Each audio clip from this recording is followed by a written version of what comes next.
The consulting industry is one of the fastest growing industry today because of the need of service. The need for service is increasing daily. All over the world, the opportunities, the possibilities in the consulting industry are becoming endless. And I believe you can be part of this opportunity. You can harness part of these opportunities. In this video, I'm going to be sharing with you practical steps on how you can launch your successful consulting firm even if you think you don't have a skill. So let's begin. First things first, my name is Ebruche Osibanito and I am the Executive Director at the Integrated Institute of Professional Management. Please, I will invite you to subscribe to this channel because all of what we do here is to provide you with professional development trainings that will advance your career and advance your business. So please feel free to subscribe and share. And if you have any question, please use the comment section, drop them, and we'll be here to answer you. So let's go back to our discussion for today. How do I successfully launch a consulting or coaching business even if I think I don't have a skill?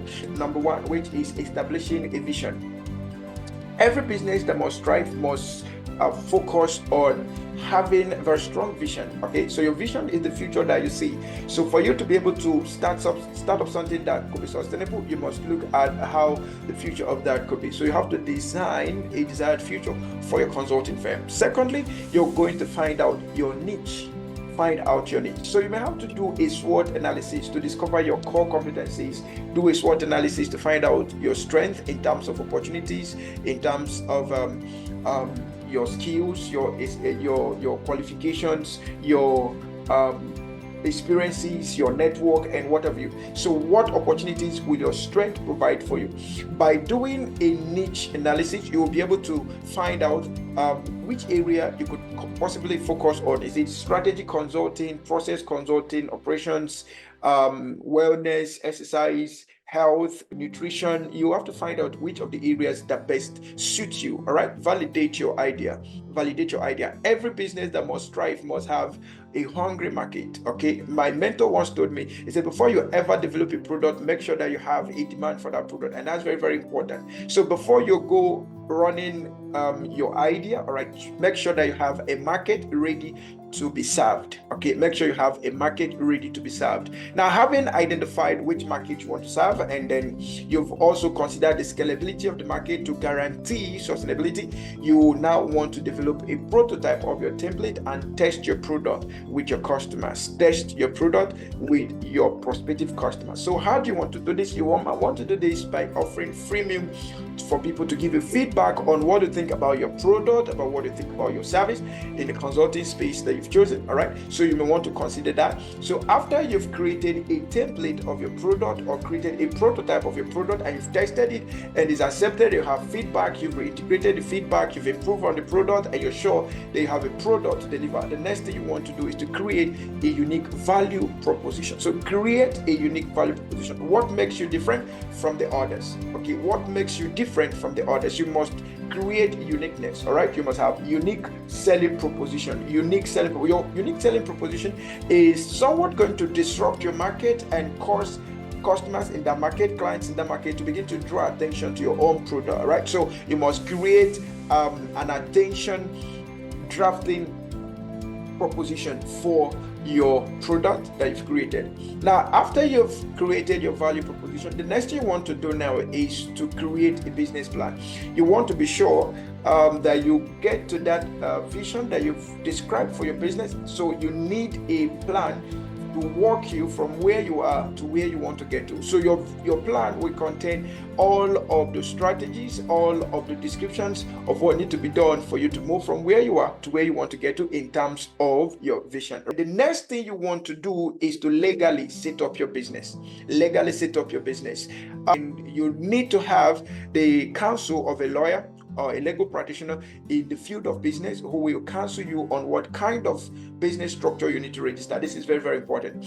Having registered your business, what next do you need to do? The next thing has to do with working on your brand, setting up a brand and working on it. Now, it's now left for you on how you want to go about your brand, but what we advise in this case is make use of the online space to create your brand. So you could create a website, create a social media page, and begin to work on that. This is not the time for you to jump into renting an office and then hiring high volume of staff. Even if you have the money, this is not the time for it. You want to test more of your market and be sure that your market is going to be responsive. This is the time to test, adjust, readjust, get adaptive to the market before you go into having a large scale. So the next thing you want to do is to now start marketing your product. Start marketing your product. So your marketing must be very, very unique. You must create a very disruptive way of marketing your product, cost-effective way, since you are just launching it. What you currently have,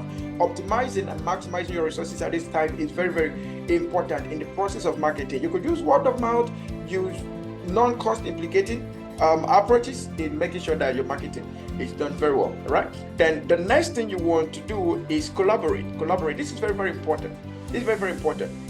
Collaborate. This, I would say this in terms of three things: find the right accreditation, find the right partnerships, and then find the right professional development programs to keep yourself abreast of things that are happening in your industry. Accreditation provides assurance to customers on quality that you're offering, right? So find out the accreditation you can go into part-time, find out the affiliations and partnerships you could go into part-time, find in the right network of people you want to get into part-time, right? Does it mean that you have to have this before you launch? Not necessarily. So you can start the whole process, launch, and then as you go, you find the right accreditation, find the right partnerships, and then find the right professional development programs to keep yourself abreast of things that are happening in your industry. And finally, keep improving, keep reinventing your processes, your products, and the whole circle that we've just gone through. As a consultant, one of your core responsibilities is to continuously improve on your